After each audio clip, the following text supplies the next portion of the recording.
15 বছরের শাসনের অবসান, তারপর জনতার অভ্যুত্থান, তবুও কি শেষ হলো না আওয়ামী লীগ?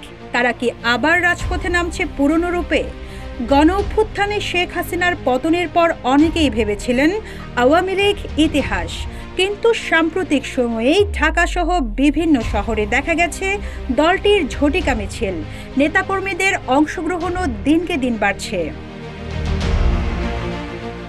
প্রশ্ন উঠছে, এই মিছিলের পেছনে কারা? বিশ্লেষকরা বলছেন, প্রশাসনের ভেতর ঘাপটি মেরে থাকা কিছু লোক আওয়ামী লীগকে গোপনে সহযোগিতা করছে। না হলে এত বড় দমন পীড়নের পর তারা কিভাবে ফের রাজপথে? সংশ্লিষ্টরা বলছেন, সতর্ক না হলে আওয়ামী লীগের এ ধরনের তৎপরতা আরও বৃদ্ধি পেতে পারে এবং নির্বাচনী তফসিল ঘোষণার পর তারা পুরনো চেহারায় ফিরে আসবে, যার ফলে দেশের রাজনৈতিক পরিস্থিতি আরও অশান্ত হতে পারে।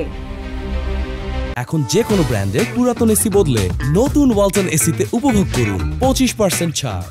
জাতীয় নাগরিক পার্টির মুখ্য সংগঠক হাসনাত আব্দুল্লাহ তার ফেসবুক পোস্টে জানান, যেদিন থেকে আমাদের আওয়ামী বিরোধী অবস্থান এবং কম্প্রোমাইজের রাজনীতির বিরোধিতাকে শিষ্টাচার বহির্ভূত বলা শুরু হয়েছে, সেদিন থেকেই আওয়ামী লীগের মিছিল বড় হতে শুরু করেছে।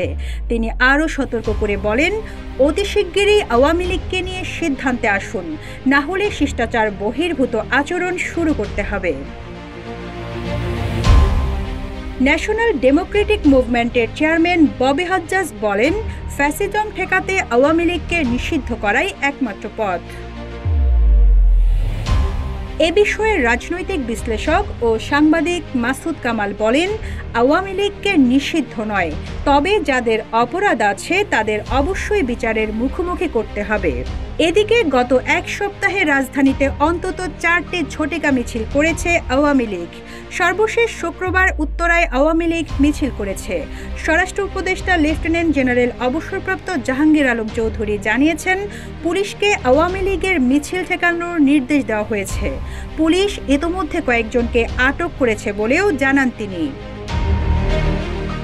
Rizwana Rinti, news desk, Ittefaq.